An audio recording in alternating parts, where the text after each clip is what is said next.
And we're recording. Welcome to episode 10. Episode Diaz, Deka, Zu, She, Asara. I don't even know if I'm saying all of those right. It doesn't sound like you're saying it right. It sounds like you're bringing forth a demon or something. Numero 10. Episode number 10 of the Unpick podcast with me, Kay, and my co-host, S. Mm-hmm. In 10 minutes, England and Scotland are playing. Who are you rooting for? Like Issa Rae said, I'm rooting for everyone black. Who are you rooting for tonight? I'm rooting for everybody black. I am betting on black tonight. No, I'm joking. You know what? Listen, a win is a win. I'll take any kind of win. Well, which But- country are you rooting for? What nation?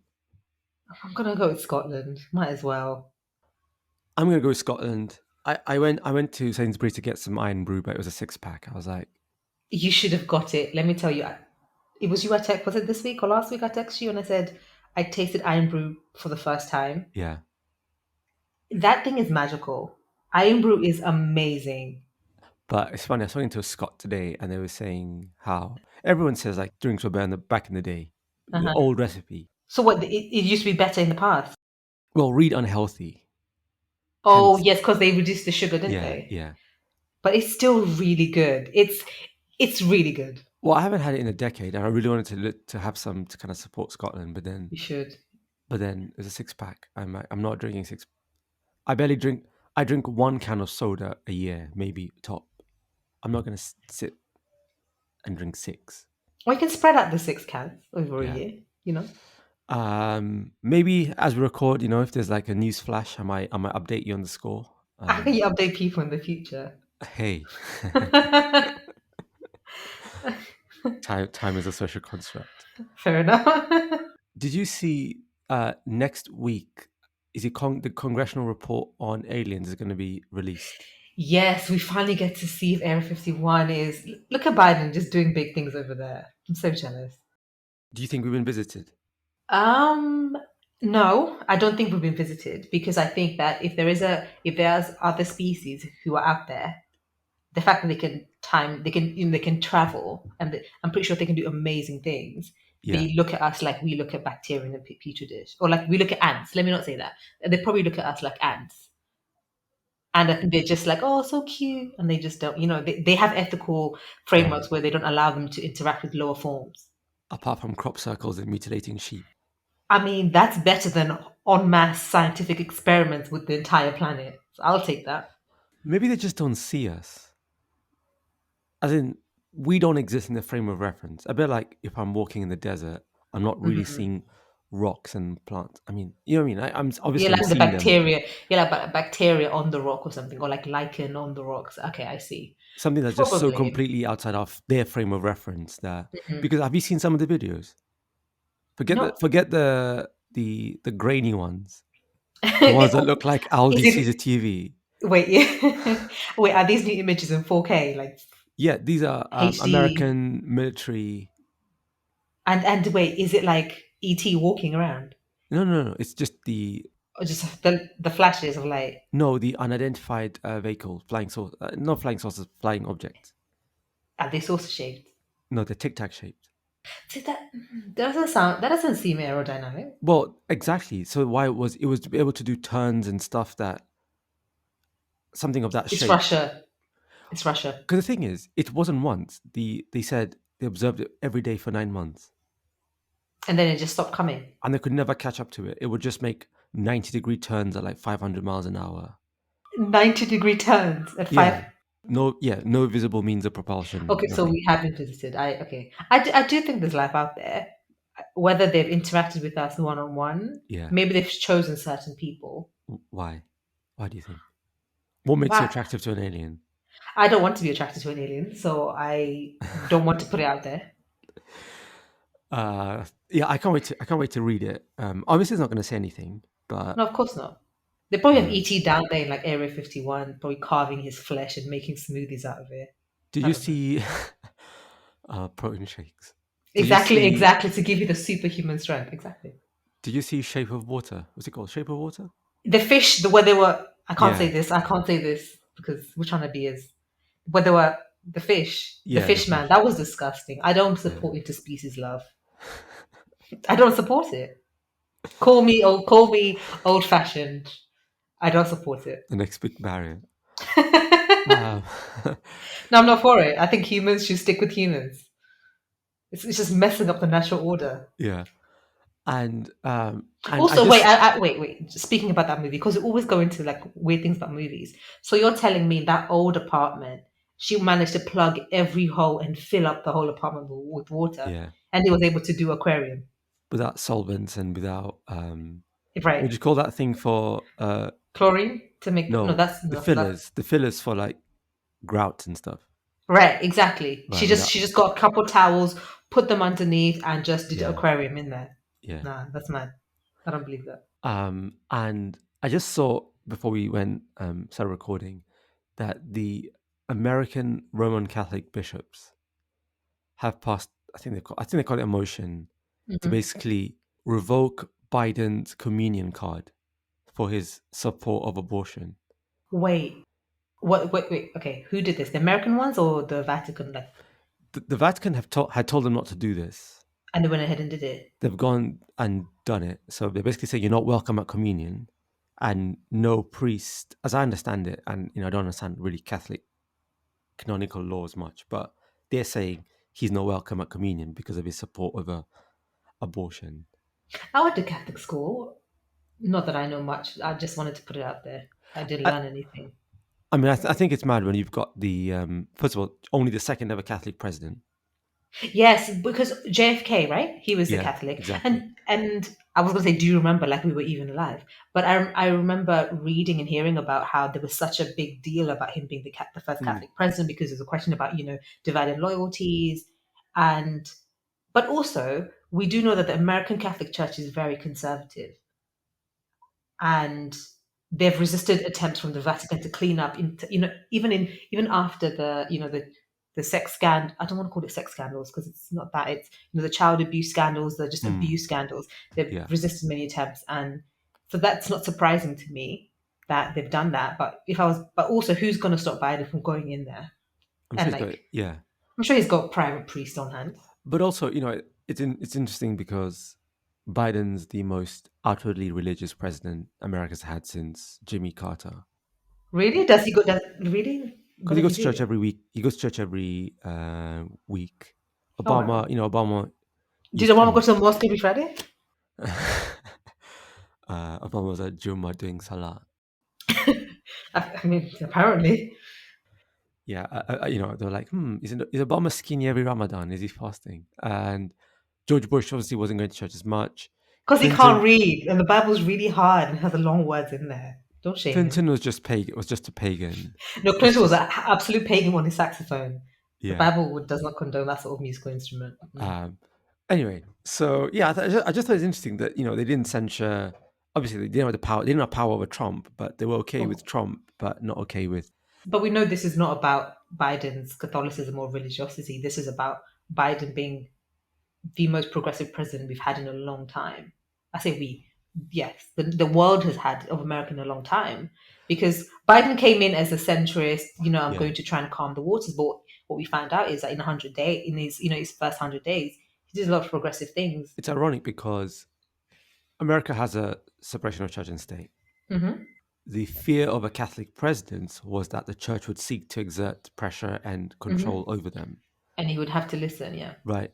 And Hmm. you're reaffirming this idea that if you have a Catholic president, then if they don't fall in line with the teachings of the church, then they're.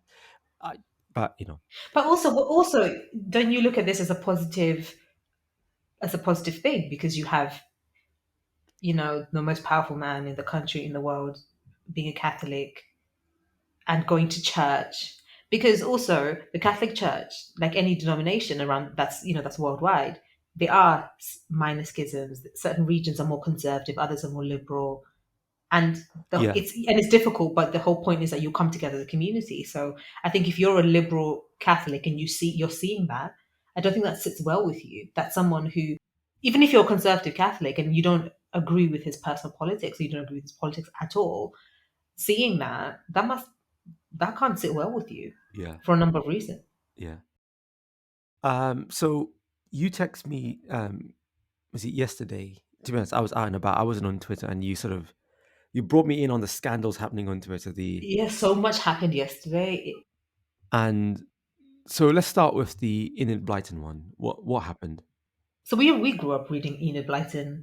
Did you have a favorite book or favorite series? Obviously, it's got to be the famous five. Wait, who was the Moonface? What was that one? The magical creatures. There was so Enid Blyton was a famous English children's writer, and she wrote the famous five, Noddy, which is also a cartoon show now. Long running, yeah. Secret Yeah, Seven. Secret Seven. Then the of adventure series, so the Mountain of Adventure, the Sea of Adventure, Those the were Isle. really good. I did those were good, and also she wrote Mallory Towers, Yeah, yeah. Which is which the was school one, right? the Yeah, girls. yeah, Yeah, so very famous. I yeah, know across the world. She was one of the most best selling, I think, children's authors, if not of her time when she was alive, but definitely the years after that. So okay, so the modern day scandal is this.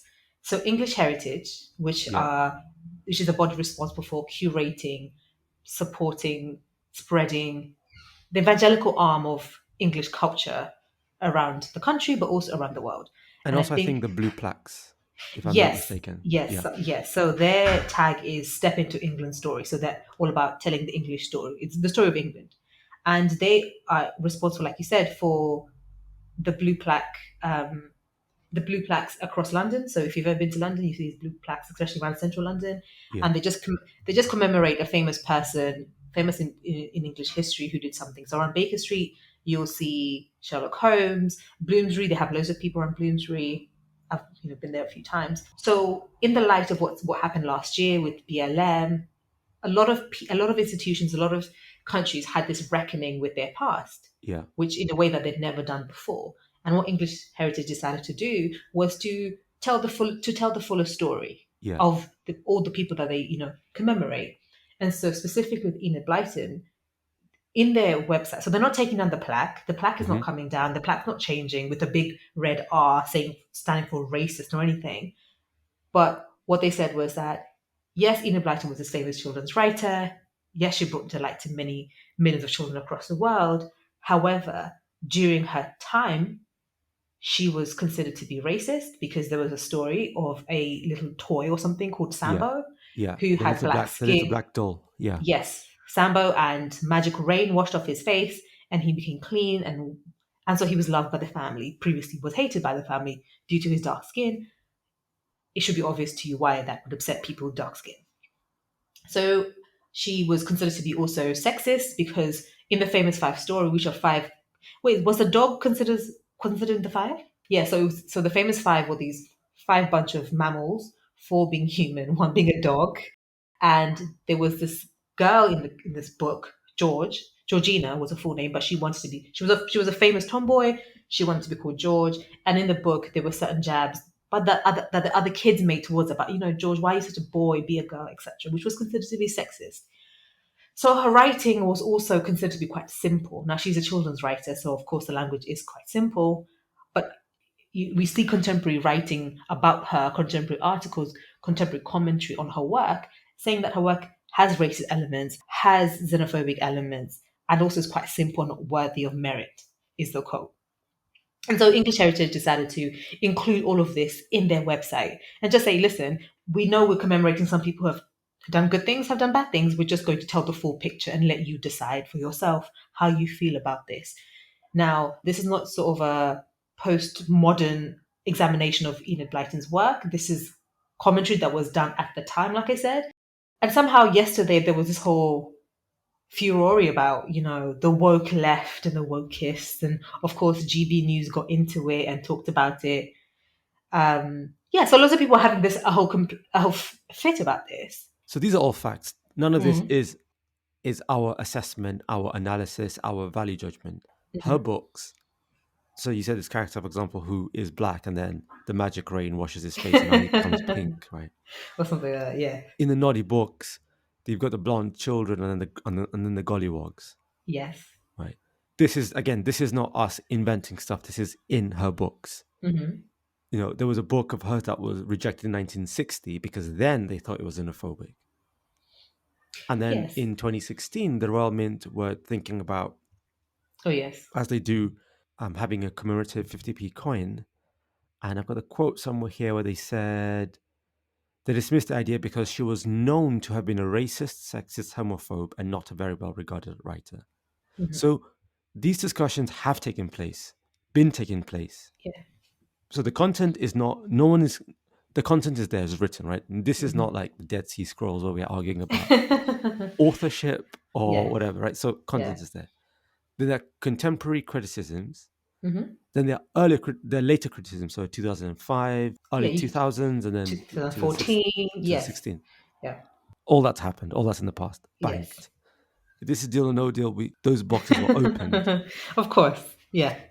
No one so far should disagree. She wrote the stuff. She said them things. People at the time even thought like, okay, that's a bit much. Hmm. And even like the Royal Mint, Hmm.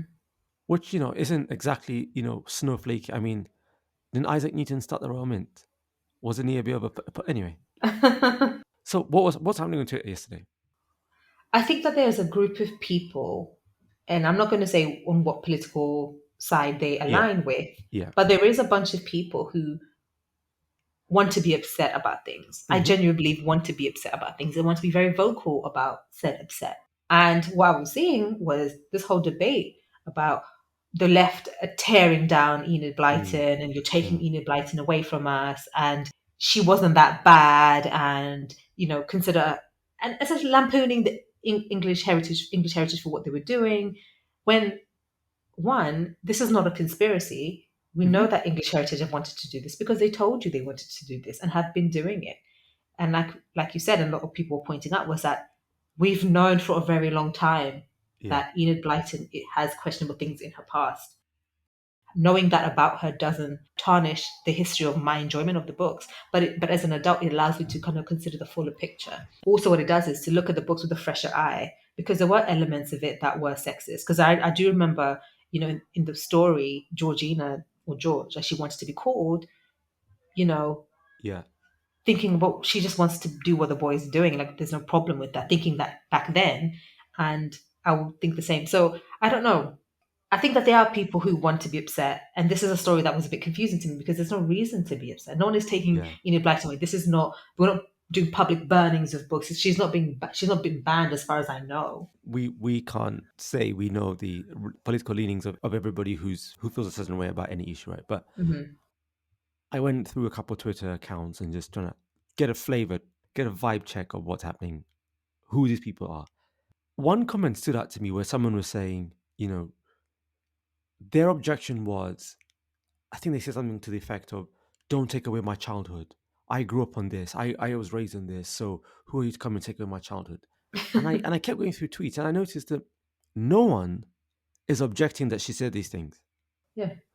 No one is objecting these things are racist, they're sexist, they're xenophobic, they're homophobic. It's purely a debate based on feelings. This perceived idea that someone is coming to pull the rug from these fond, rose tinted glasses you have about your memory. Hmm.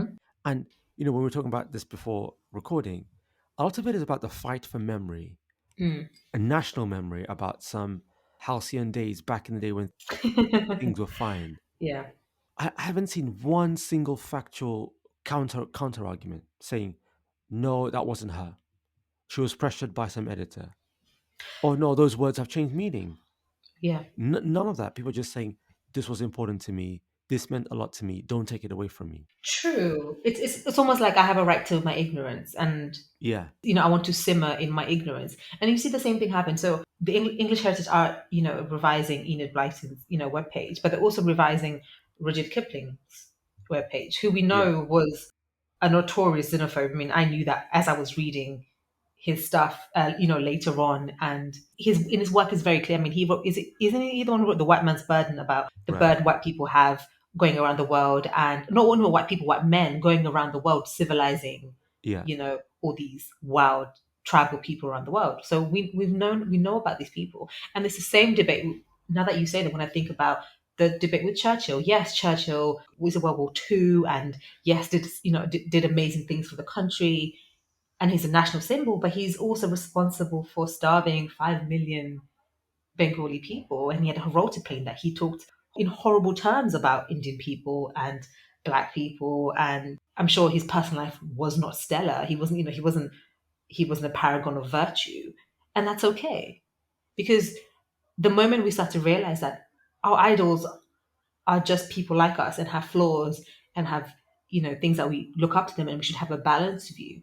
So it's confusing. It's confusing to me that people would say, "Don't take that away from me." When one is public knowledge, so you don't necessarily have a right of ignorance the moment you log onto a public platform where things are kind of thrown at you. Because the moment you step onto Twitter and you read a tweet, you've Yeah. learned something, whether you've chosen not to. Yes, you choose your followers, but these algorithms don't necessarily allow you to always shield yourself and create this perfect bubble where you're only surrounded by people who agree with you.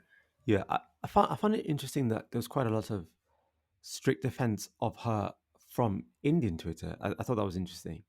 I So, saw that, yes. so let me read some quotes. So, someone saying, "I refuse to allow the magic she created in my childhood to be snatched away.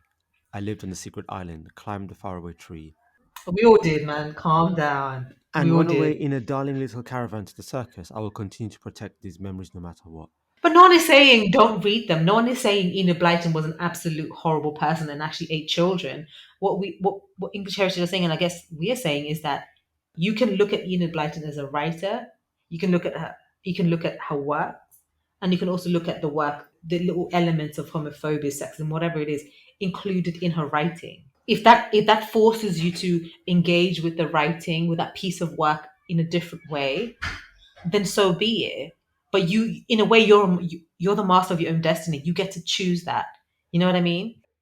There's a lack of nuance, right? You can say, you know Mm. what, I did enjoy her reading because I was a child and I didn't know any better. Now Hmm. that I'm an adult, I'm like, some of the stuff I don't agree with. The world isn't black and white. So let me You are ask allowed you a to have question. muses. Let me ask you a question. So I like going back and reading and watching things that I watched as a child, and there's some. So nowadays there's some films that I can't watch anymore because for me the sexism, the racism is just Yeah, so blatant. I yeah, can't do it. It's a complete turn off. Do you find that have first of all have you had that before? yeah. And do you find that that tarnishes the happy memories you had, or is it more of a thing where you simultaneously have good memories of the past and you have some more current memories of this piece of work, and you're looking at it in a different light, Yeah, and you're able to hold those two in a way that they don't contradict each other, because in a way your past self enjoyed that and your present self isn't. yeah. Like, how do you reconcile those two? So I think it's Rocky and Blade Runner Hmm. that watching them again have seriously rapey vibes. Like genuinely. So Hmm. Blade Runner, there's a really good analysis of Blade Runner, which is this whole thing about she wakes up sort of like innocent but sexy, like a character who's both innocent, But very sexy. Yeah. never Hmm. having seen a man, but also knowing her way around one. And then I want to say, is it Rocky, where she's trying to leave the flat and this is just rapey vibes. Hmm. This kind of links to the second point I was going to make, which is a lot of the comments online were, she helped me get into a love of reading and knowledge. Did your reading stop there? All Did your right. pursuit of knowledge stop at Enid Blyton? They just read her entire canon and just And stopped. and then you just stop there. It didn't it Yeah. didn't it didn't teach you to be more critical, to be more Hmm. self-thinking, to read, Hmm. to expand your reading. When I watch these films and realize I have a different experience, I welcome the fact that I've grown. Hmm. Like I like the thick of it, for example. Hmm. It really turned me onto politics and to like understanding how the world works and how power works. And Yeah. it's because I understood that when I watch it now, I'm like, oh yeah, I found that funny the first time, but actually that's a bit. There was a deeper point that we were trying to make, right? If you read Enid Blyton, which was ultimately about the triumph of good over evil, Hmm. and you come out of batting for evil, what were you reading? That's what I'm trying to say, is that people are talking about how she made them love reading. And that's great. But then it seems like Yeah. that's all they read. They didn't read anything else ever again that made them reflect and go back and go, actually, I don't think it's right that you've got gollywogs as characters. And the other question I'd ask them is, so are you telling me you're actually reading your children the story about the black child who's washed pink by the magic rain. All right. Is that what they're saying? Are they saying that's what we should be reading in nursery schools? And I think it's also this resistance to the new norm, which is that back then marginalized communities had zero voice, had very limited ability and limited power, and now these same marginalized groups decades later are now far more empowered, and actually we get to say, I don't like that representation of me as a black person, a brown person, a woman, gay person, whatever your community is in that moment. For me, whenever I hear these sorts of stories, it's just always the same things always kind of pops into my head, which is that when you're always been in power, equality seems to be oppression. What's that one? Do you know what I'm talking when about? you're used to privilege, then equality feels like oppression or Right. discrimination. What English Heritage is doing, what we are asking is engage with these people in a new way and see another facet of them. Because what you're seeing is a very positive, whitewashed, pun intended, facet of these characters, which are usually white characters, by the way. There are some brown characters, Nelson Mandela, Mahatma Gandhi, and we can get into them, especially in the UK. A lot of them is just these white characters, historical characters, fictional characters, and you've only grown up seeing them in one way. And yet, the Yeah. people on the other side who have seen the negative sides of these people and their actions are actually essentially just turning this character around and saying, now look at the backside and look at this so much stuff that these people have done that is not good. And I'm sorry that that Yeah. tarnishes your vision and your childhood. But what is far more tarnished is my actual experience. Because I know that these books, we grew up reading these, but we love these books. You know what this reminds me also is I don't know if you've heard about this, but The Simpsons, Apu, the Indian Yeah. shopkeeper. Yeah. And I've read pieces on people who said, you know what, as an Indian child growing up in the middle of somewhere in America, that was the first time seeing an Indian character on TV. And I really, really liked that and just made me feel good. And then I've seen Indian people right on the other side and say, actually, as an Indian person growing up in the middle of somewhere nowhere in America, people used to mock me. People Yeah. used to treat me Yeah. like they treated Apu. He wasn't this particularly empowered character. He wasn't a great character. But here's the thing: you can be Indian in America and see both sides of that, and both be equally valid, and it's okay. And we can have that discussion, and we can talk about that because the public discourse allows for both of that, right? Because we can say, I really enjoyed those books. And when I watched Nolly, the TV show, I was like, okay, cool, it's fine, whatever, enjoyed it. But now when I hear about these Sambo characters, when I hear people talk about Georgina and the sexism inherent in that, and when I hear about when I read pieces and people talking about the racism, the sexism, all of that stuff in her books, allows me to re-engage with that in a new way. But it doesn't take away from my childhood because my childhood in a way is fixed. It's a point in time, it's in the past. It doesn't really change Yeah. because at Yeah. the end of the day, like you were saying, you're a child. You don't have the critical capacities to engage with this material in that particular way, and it's okay because now you're an adult. Now you're more critical, I hope you are. It's okay to re-engage with essentially art, right? Because the debate is about art and it's about history. You can re-engage with these things in a new way. First of all, people are saying people have been offended. As far as I'm concerned, this discussion happened, people moved on. And then one of the things that happens when something is settled is that it then has change in the real world, and English Heritage are Yeah, changing the plaque. The yeah. people who were shouting the loudest yesterday were not people who were saying she's racist. Like, we've been knowing this for years that, It's not a like, secret. That's the thing I didn't understand. People saying like sort of discovering, and a lot of things that have happened in the past. Every generation coming is going to have to engage with those things in the past in their own way. So I'll give you an example. So I don't know if you watch Roots in history. I think every history teacher in London put on, is it Lamistad or Roots? I saw Lamistad. I think we watched both in my Right. school. Very, very progressive.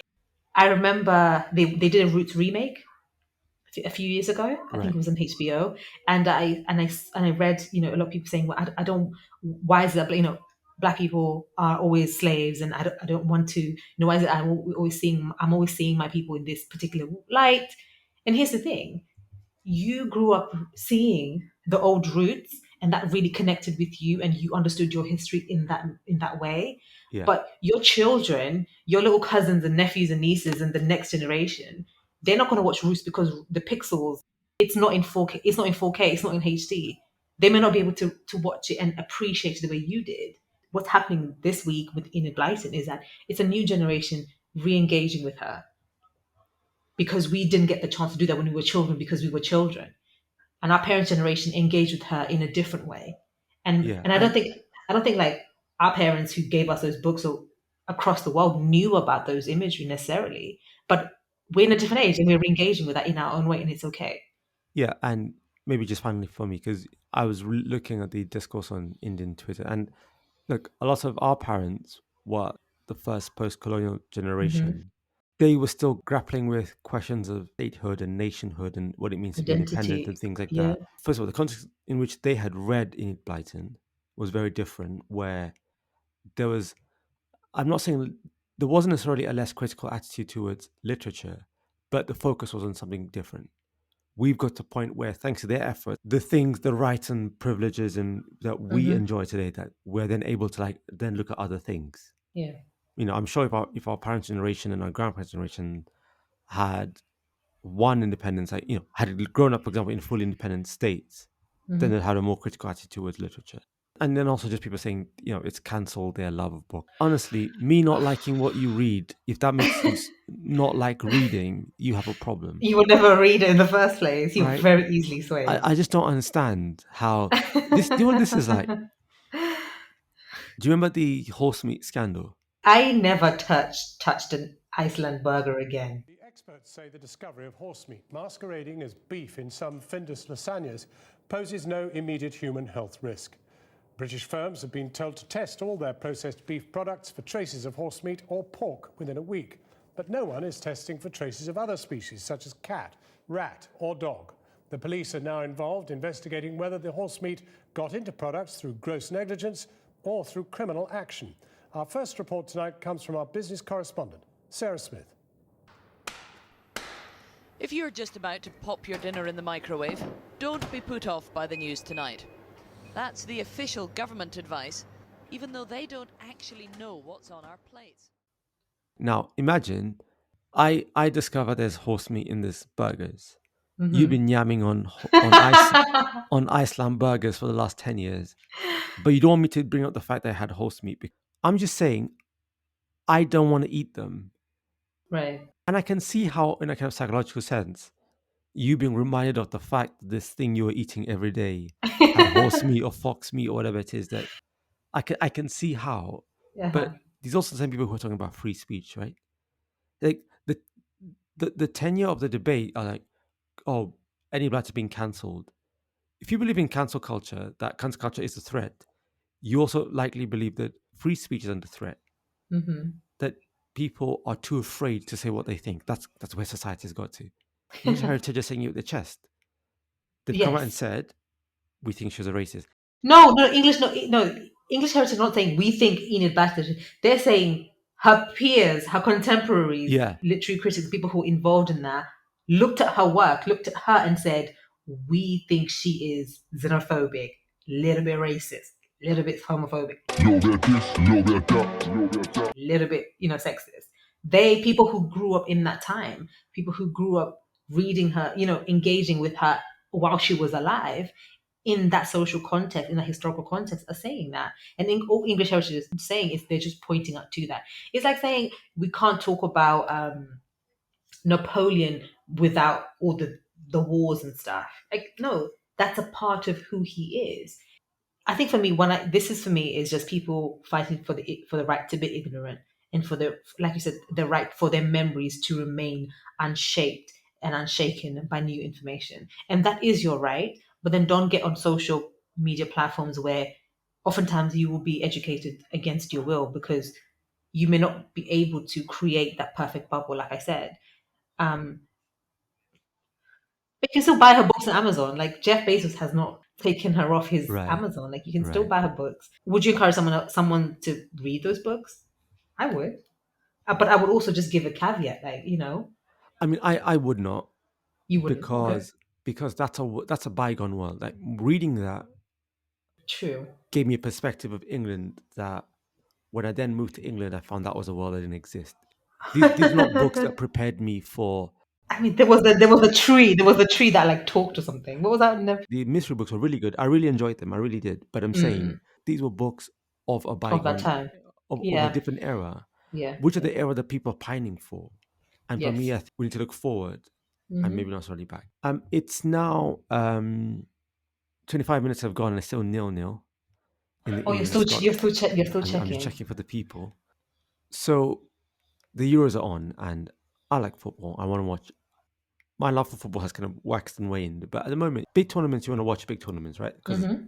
there's an energy to it. People get involved, and I always want to support England because it's coming home, lads, right? This is the year it's coming home. So it's coming home. But people make it so hard for me personally to support England. Okay. First of all, the fans booing the players, and then politicians getting involved. It's funny. Last week they were defending an 18-year-old who was sending sexist, racist tweets. What was it? Here you're refusing. Ollie something. Was it Ollie Robinson? Yes, it was Ollie Robinson. Yes, that's his name. Hmm. And then this week you're refusing to condemn fans who are booing players for taking a stand against racism. And I accept that all sport is about tribalism, and then all international sport to an extent is about nationalism. And when I was heavily supporting England, I was in some sense participating in the nationalism of England. Hmm. But I kind of dread what happens when England wins. Like if England won the World Cup or England won the Euros. It's a triumph for Brexit. It's a triumph for everything that Right. Yeah. No. When it's not, it's a Hmm. triumph of those 24 men on the field, Yeah. the coaches, the football players, or even if it was the women, like the 24 women on the field. That's all it is. But how it gets appropriated and then weaved into a narrative. Most of the football team are people of color. Yet somehow if they win, their Oh, don't achievements. start that. Don't start that. Because do you remember the World Cup with France Mm. and all of that? Yeah. But yeah, sorry, I But interrupted yet when you. they win, Hmm. when the largely black French football team wins, Wow. then that's appropriated into a narrative that then exclude them. It's one thing to be like, we won the World Cup, therefore we're the greatest nation that ever lived. Okay, dubious, but whatever. You won the World Cup, you earned some bragging rights. Yeah. When you use the achievements of black people to write them out of this narrative, which is essentially the history of colonization, really. And that was kind of partly, I think, the message of Get Out about how you're wanted for everything but you. So Yeah. I want to support England because I've always supported England, but they just make it so hard for me to do that, which is why I was watching the Welsh game supporting Wales. I was watching, and today I think I'll be repping Scotland. But just because I just know, and I'm not saying if Scotland won the whole thing, it wouldn't be appropriated by the Scottish Yeah, of Nationalist course it Party. would. Yeah. But I don't think that narrative would be written in a way that excludes me. It wouldn't be a brand of Scottish nationalism that has no space for me. I'm not saying I support it, whereas I know there's the version of English nationalism that will be sort of strengthened Yeah. is one that purposely excludes me. So just wanted to get that out. Speaking to that, I think it's interesting that you said, like you said, that most of the some of the is it a significant proportion of the players? Because I won't lie, I don't know. I know the guy who feeds the kids, Marcus Rashford, is playing. You know, I like him. Uh, But very often, I'll say this: I grew up seeing the English team have black faces, have brown faces. That's something that I've always grown up seeing, and I don't think that's ever going to change unless because that's part of English culture. Is that especially football? It's a big part of English culture. It's interesting to me that people don't understand why this same players want to make this grand gesture about things that they see happening in their communities. Because if you want them to play for you, you want them to represent your country. But what they're doing is they're representing their country in all its forms. Once again, what's what we were talking about earlier. It's just they're good things about this country, they're bad things about this country. No country is perfect. In your love for the country, that should propel you, in my personal belief, to want to make the country better. I don't understand the booing because one, what do you think that does to them and their mental state just before they start to play? That can't feel good to have thousands and thousands of your own countrymen that you are literally playing for because national sport is tied up in national identity in a sense of community and all of that stuff, right? That can't feel nice. And I would like to understand why someone would feel that it's the best thing that they can do in that moment. Because they're not kneeling for the entire game. They are going to play the game. They just want to make a statement about something that's happening in their lives, in the lives of their loved ones, in their communities, that has propelled them to their position. I don't understand Yeah, why I people would mean, do them. have you seen that meme of the guy riding the bike and then he puts the Hmm. bar, right? This is like, so this is like the guy who goes to William Hill, puts £20 on England, goes to the match and then booing English players. Save your money. Save your money. I think because the country, and here read England, is losing a sense of itself, is losing a sense of its confidence, it Hmm. can't abide criticism. Yes, A very measure of sensitive. confidence is be able to say, yeah, look, there's bad, but there's good, and the good outweighs the bad. And we're strong enough and mature enough to accept that. Yeah. Other nations have done that. Hmm. Germany, Yes. Holland, no one's saying they're perfect, but a sign of strength. When people said about Obama's apology tour, that was Res- probably Yeah. America's strongest Strong. Yes. point in the last 10, 20 years, because it's saying, yes, we've done some bad things and we apologize for it. I mean, does that mean we're going to let you invade us? It doesn't. No. No. Yeah. So, so thank you for listening to the Unpick podcast. Join us on episode 11, where we'll talk about free speech and in the public sphere. My name is Kay, and as always, I've been joined by my host, S. Just before you go, I just want to tell everyone that the Earth is flat and it's coming home, lads.